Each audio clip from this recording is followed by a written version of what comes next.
Welcome to Randy's Old Time Radio Shows. Tonight, step into the world of Suspense, a series that mastered the art of keeping listeners guessing. From unexpected twists to chilling revelations, these stories have captivated audiences for decades.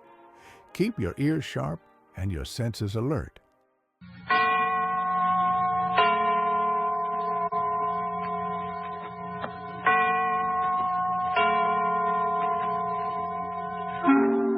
Suspense.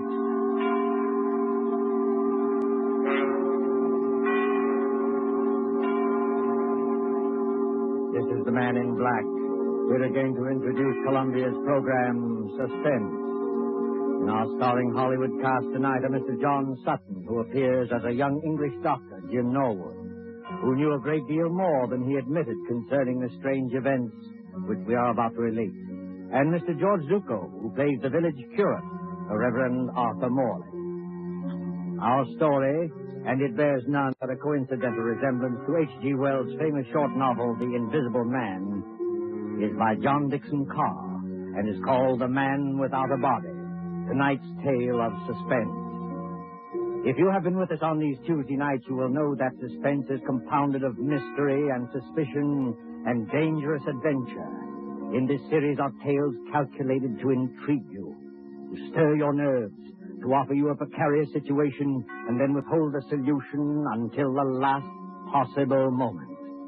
And so it is with The Man Without a Body and the performances of John Sutton and George Zucco. We again hope to keep you in suspense.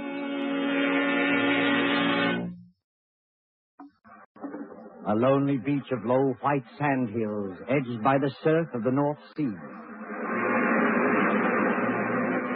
And back from the beach, drowsing as it has drowsed for 10 centuries, lies the village of Aldbridge in Suffolk.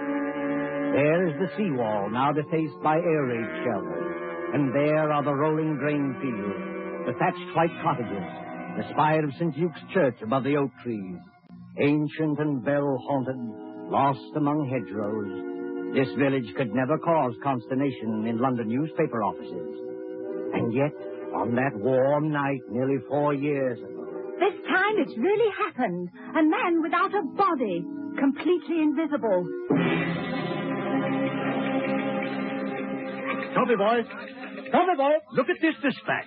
Reign of terror in Suffolk Village. Has another of H.G. Wells' romances come true? An invisible man? I can't believe it. What's the matter with that village? They all gone Mr. George Wellman, builder, states that as he was returning home along the main road from Bury St. Edmunds... He distinctly saw a man's hat, without any head under it, moving towards him about 6 feet above the ground. George must have been full of beer.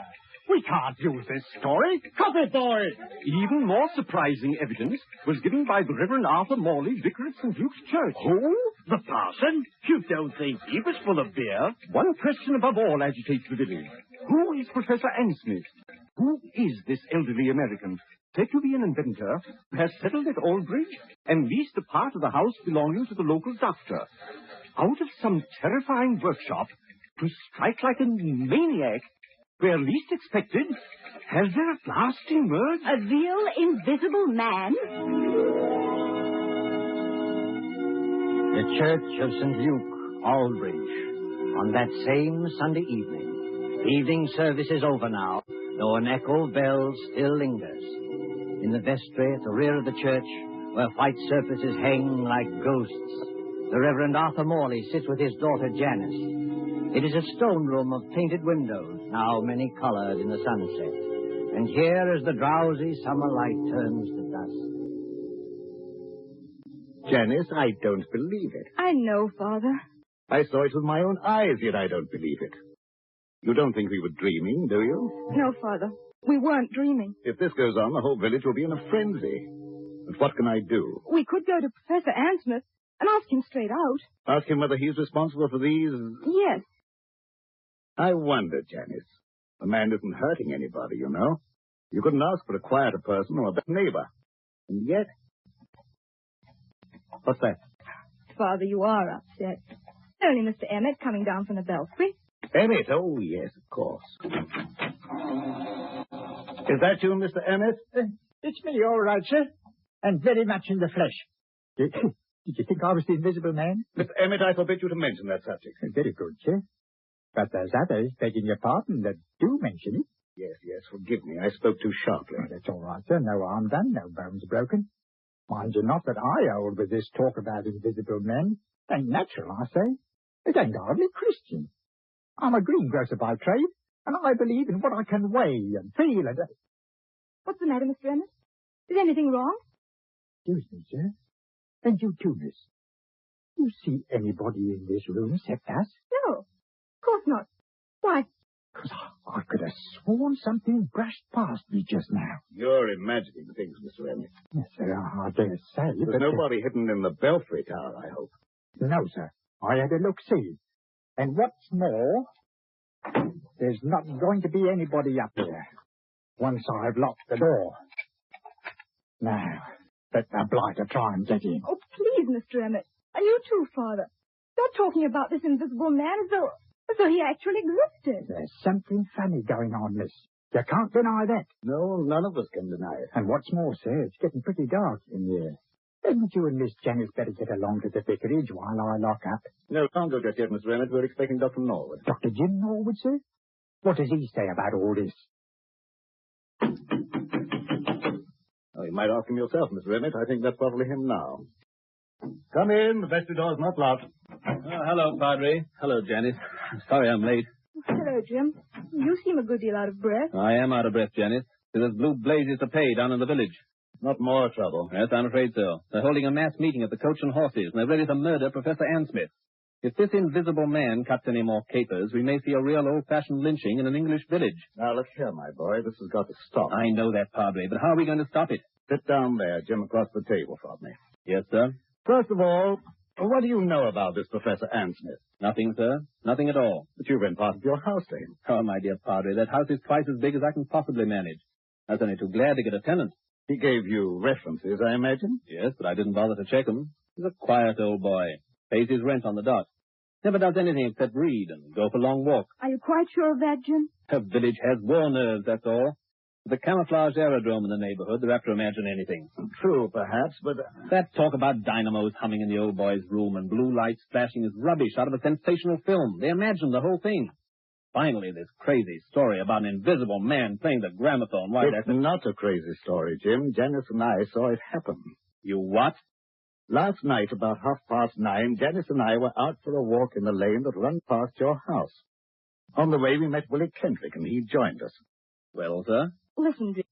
On that side of the house, there's a little square room with 2 windows and no furniture except a round table and a couple of chairs. Do you know the one we mean? Yes, of course. Professor Ansmith uses it.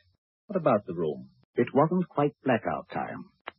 The windows were up, the curtains weren't drawn, and the room was brightly lighted. On the table stood an old-fashioned gramophone with a horn and a crank handle. Beside it lay a pair of white cotton gloves, like gardener's gloves. The gramophone was playing away for dear life, but there was nobody in the room. Janice thought that was a bit odd, a gramophone going full tilt with nobody there, and called my attention to it. Just then the gramophone started to run down. We could hear the record slow and go off key. As it did so... Well, sir, go on. As it did so, those white gloves got up off the table. Got up off the table? Got up off the table, took hold of the gramophone, and wound it up again. Mr. Emmett, what on earth are you doing? I got some candlesticks. So I see. Please pick them up again. Yes. Padre, are you serious? Perfectly serious. A pair of gloves without any hands inside them? Yes. But what did they do exactly? The left-hand glove steadied the gramophone. The right-hand glove wound it up. Then they both hung in the air, beating time to the music. It should have been funny. I can only assure you it was not funny. Oh, what happened then? Oh, Jim, it was horrible. Willie Kendrick let out a yell and ran down the lane between the apple trees as though the devil were after him. I can't say I blame him. Father and I just stood there and... Stared is the word, my dear. Yes, stared. I can't forget any of it. The 3-legged table and the whirling record and the blue flowers on the wallpaper. But there was nobody there. We could see past the table and under the table and all over the room. And there was nobody there. Except the man without any body. Confound the man without any body. Father, suppose it is true. As a clergyman, my dear, I prefer to remain agnostic. This thing's a trick. Yes, but how's it done, and why? That's the whole point, Jim. What worries me is the effect on our people here. We call ourselves intelligent, and yet, look at us. Even Mr. Emmett there. Hey, what's that about me, sir? A few minutes ago, you thought something brushed past you when you were coming down the stairs from the bell tower. Now, didn't you? Well, yes, sir. You see what I mean, Jim? But I didn't really think so, sir. Not really. It was imagination, just like the doctor said. Could I searched that tower? I locked the door after it. Exactly. But the mere force of suggestion, nothing more, might lead you to believe. That's not suggestion, Father. Oh, why, below, there's nobody in that belfry. Bells can't ring by themselves, old man. There's somebody pulling the rope up there, and we're going to find out who it is. Now, one moment, all of you. Well, what's wrong, Padre?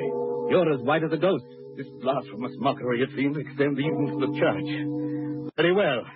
You will stay with Janice, my boy. Emmett and I will collar this invisible man. Why can't I go, too? I don't believe in this, but I should prefer to have someone with Janice.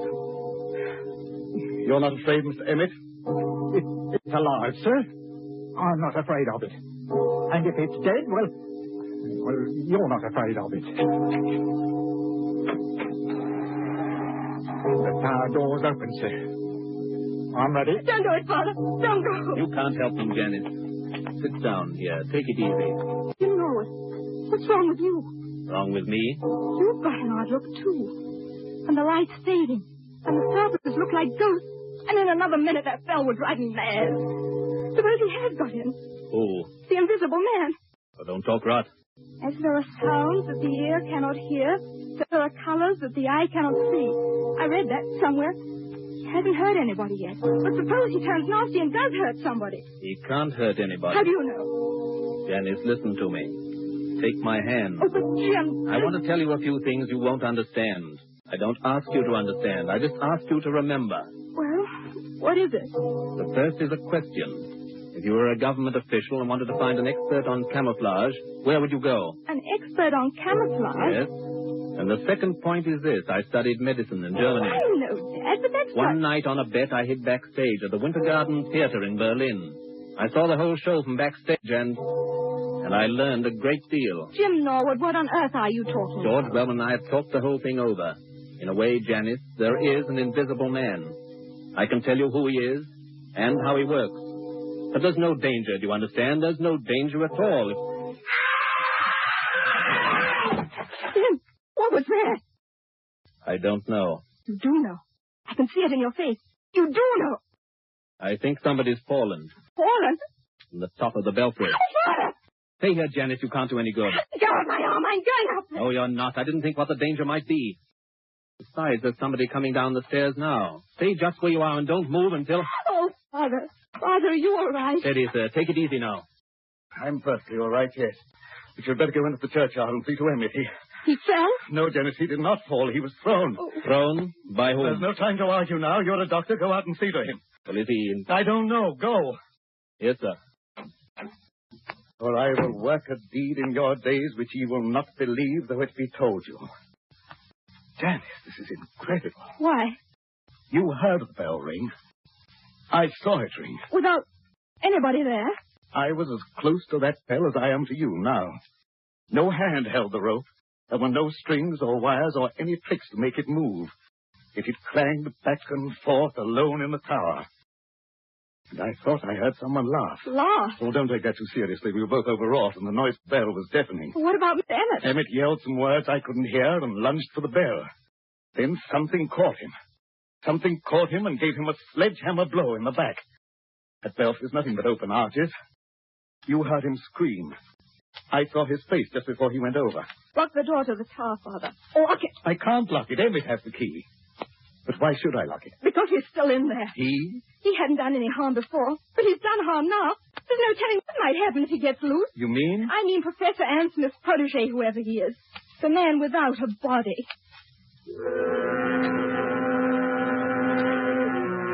Under the red sunset, some quarter of a mile away, a grass-carpeted lane winds between rows of apple trees. The lane is dusky, though lights shine into it from the windows of a large stone house. Dr. Norwood's house beyond the apple tree. Up and down. Up and down, a shadowy figure is pacing. An elderly figure. Dejected figure. Tall and frail as a shadow among shadows. Muttering to itself. Shaking its head. Now and then raising one fist in bewilderment or anguish. Sometimes the light gleams on large spectacles and a kindly mouth. Up and down. Endlessly up and down strides Professor Ansmith. I'm not guilty. I'm not guilty. How can I convince them that I'm not guilty? Who's there? I saw you dodge behind that tree. Stand out, sir. Did you call me, Professor Ansmith? Yes, I did call you. Who are you?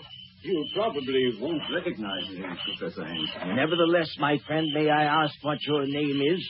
My name is Wellman, Professor George Wellman. Wellman. I've heard that name. Maybe you have. I'm a builder by trade, and a great friend of Dr. Norwood. Wait one moment. Aren't you the young man whose firm is putting up these air raid shelters along the seawall?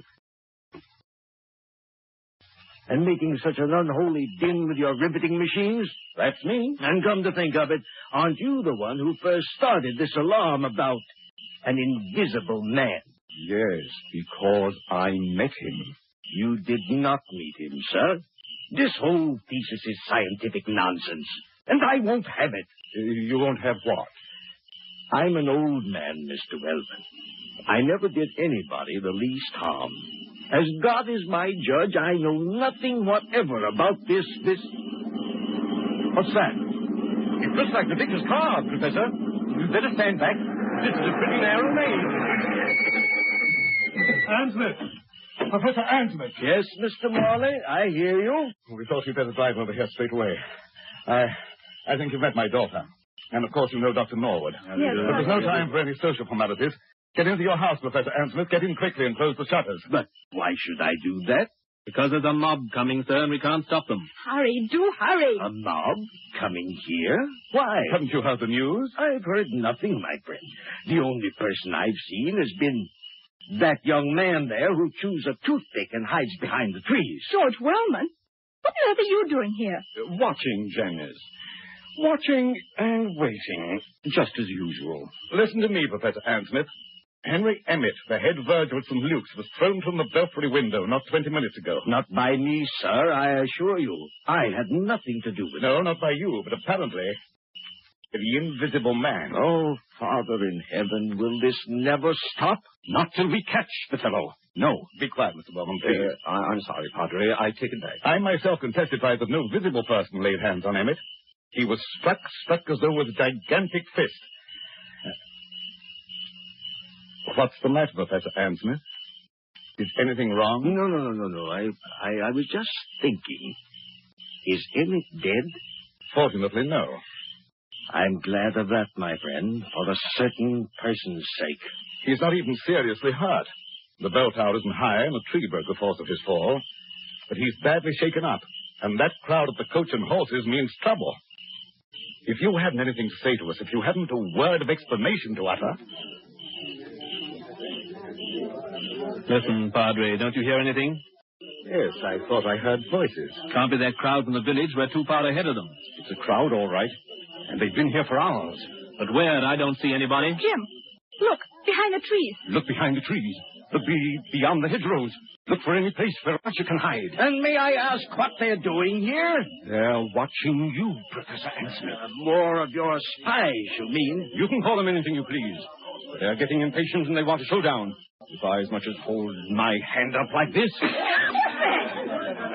Don't throw stones at the windows, you fool! You're only breaking the doctor's window! Gentlemen, I can't have any more of this. Be quiet, all of you, and listen to me. Well, sir, we're listening. I'm a peaceful man. I like to live in peace with my neighbors. I have nothing to do with this so-called reign of terror. But you don't believe that, do you? No. Then I must expose a fraud. Now, don't blame me if I expose the trickster, too. I have made preparations to show you the Invisible Man. The man without a body. Quiet, everybody! Mr. Morley, I believe you and your daughter walked through this lane last night while I was away at the Bury St. Edmunds. I don't know about your being away, sir. My daughter and I were certainly here, yes. Good, good. Miss Janice Morley. Yes, Professor Ansmith. Will you look towards your right, please, at the house? What do you see? It's the same room. What room? The room with the little round table and the gramophone. It's a three-legged table, you notice. Yes, of course. But there's nobody in the room. No, nobody at all. Are conditions exactly as they were last night? Yes, except there aren't any gloves on the table. No, but the Invisible Man is there. Oh. A living presence, ready to act and breathe and even kill. With your permission, I shall now address him. Hello in there. Hello in there. Hello in there. If anybody answers him, Father, I'm going to scream. Quiet, Janice, quiet. Father, look, the gloves are appearing on the table. I call out to him and I speak as follows. Hold the phonograph with your left glove. That's it. Turn the handle with your right. One turn, 2, 3, 4. That's enough. Touch the string with your left hand. Push the record. Lower the needle with your right and...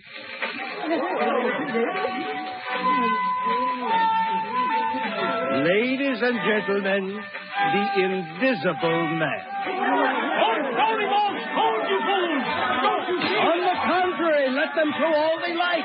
Aim at the table, my friend. Aim at the table. Why at the table? Because then they'll see the trick. I don't follow you. What trick? The trick of the looking glasses. There. You see now, my friend? I think I do. The legs of the table form a triangle with its point towards you. Panels of looking glass are fitted in the two sides facing you. What do you know about that? You think you can see under the table, but what you actually see are the side walls of the room reflected in those two mirrors. Oh, wait a minute. You mean... I mean that my old servant, hidden behind the mirrors, has just been working the gloves to a panel in the tabletop. It's a very old trick, shown by Colonel Stavere at the London Polytechnic. And that's what happened last night? Yes. And you had nothing to do with it? Nothing whatever, nor had my servant. Then who did do it and why? What is the explanation of all this? Well, I can't tell you why. That's what beats me. But I can tell you everything else. This Invisible Man who's been scaring us all silly? My dear young lady, there's no Invisible Man. There never has been. I might believe that, Professor Ansmith, if I hadn't seen a church bell ringing where there was no hand to ring it. And poor old Emmett flung out of the tower as though a giant hand had got hold of him. You're not saying that was done with the looking glasses? No, my friend, not at all. That was really clever. Strings, wires, ropes? No, they weren't necessary. But the thing's impossible. Oh, no. The same principle was used by my old friend J.N. Maskelyne to make mechanical figures work. Psycho played whist, and Zoe drew pictures. I myself... Go on, sir. You yourself. What are you going to say? The secret I was about to say remains unknown even today. You were right, in a way, when you tell us that Emmett acted as though a giant had got hold of him. A giant had got hold of him. At least, a gigantic force. Oh, before we all go completely mad, would you mind telling us what this gigantic force was? Not at all. It was compressed air. Compressed air? But don't you see it even yet, any of you? No. A compressed air pipe with 1,000 pounds pressure behind it was run up into the tower facing the bell. It could be operated from the ground outside.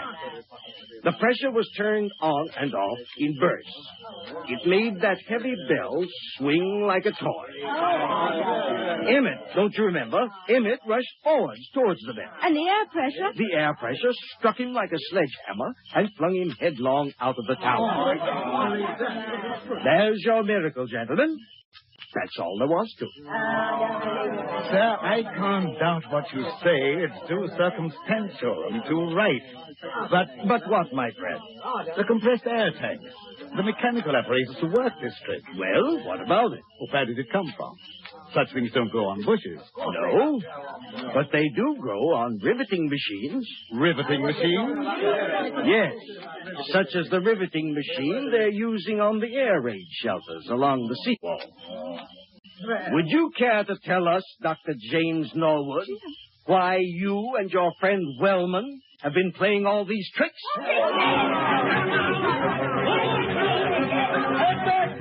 All of you. Jim Norwood, is this true? Why, of course it's true, Mr. Morley. Don't be so gullible. Jim and George Wellman doing all this? I don't believe it. Take a look at their faces, young lady. Did you ever see a guiltier-looking pair? So we look guilty, do we? Frankly, you do. We played the whole game and convinced the village there was an invisible man. Is that it? Yes. You worked the glove trick in your own house. And Wellman worked the air trick with his own equipment. Everything else was nothing but a pack of lies and a lot of atmosphere. Playing conjurers and making a blasted hash of it. Is that all, Professor Ansmith? Well, remember, you brought this on yourselves. I didn't want to expose you. No, Professor. I bet you didn't. Easy, George. Take it easy. Jim, this is true. Before you start pitching into me, Janice, let me have my word first. You remember what I said to you at the church tonight? At the church? Yes, I asked you to remember something, even if you didn't understand it.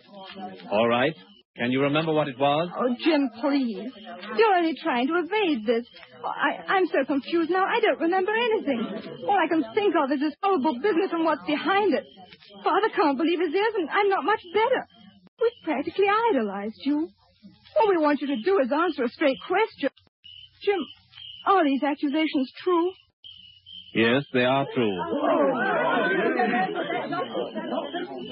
Doubtless he had a good reason, Janice. Doubtless he had a good reason. Yes, we had a good reason. The very best reason in the world. You had a good reason for scaring people half to death and trying to kill poor old Henry Emmett? We didn't mean any harm against Emmett. That was an accident. But you dare to defend yourself now? Yes, just that. Before we go home, Father, shall we apologize to Professor Ansmith? I hope he'll try to think better of English hospitality. Good, Janice, good. I hope he will, too. You hope he will. Listen, Janice, before you act on any belief, you have to be absolutely sure in your own mind. George and I had to prove something, and now I'm glad to say we have proved it. Oh, I can't stand this any longer. If you have anything to say, go on and say it straight out. What was it you had to prove? We had to prove to our own satisfaction that this pretended American who calls himself Professor Ansmith... Pretended American? Who calls himself Professor Ansmith? We had to prove that this pretended American was no other than Karl Heinrich von Keiss, the celebrated stage magician from the Winter Garden Theater in Berlin. What? Whose real job is to find the camouflage aerodrome near Bury St. Edmunds. No. He explained his own tricks very nicely, George. We'll swear out a warrant in the morning.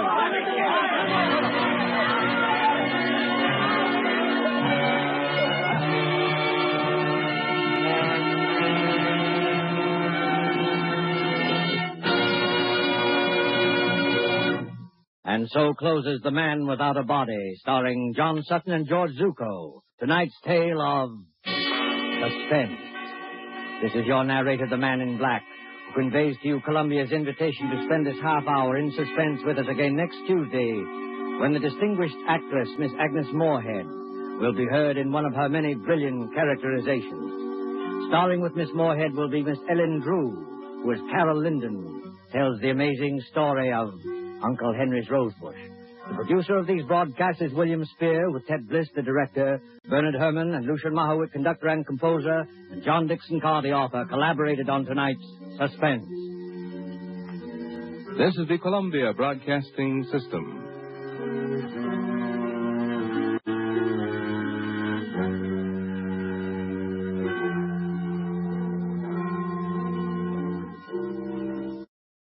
Well, folks, that's it for this episode here at Randy's Old Time Radio Shows. Before we wrap up, it's worth noting that Randy dedicates countless hours to restoring and editing every single show before it's uploaded for your listening pleasure. Our goal is to preserve these old-time radio treasures and make them sound as clear and warm as the day they were first broadcast. If you'd like to support his hard work and help keep these classic shows coming, any donation, big or small, is sincerely appreciated. You'll find donation links in the description below.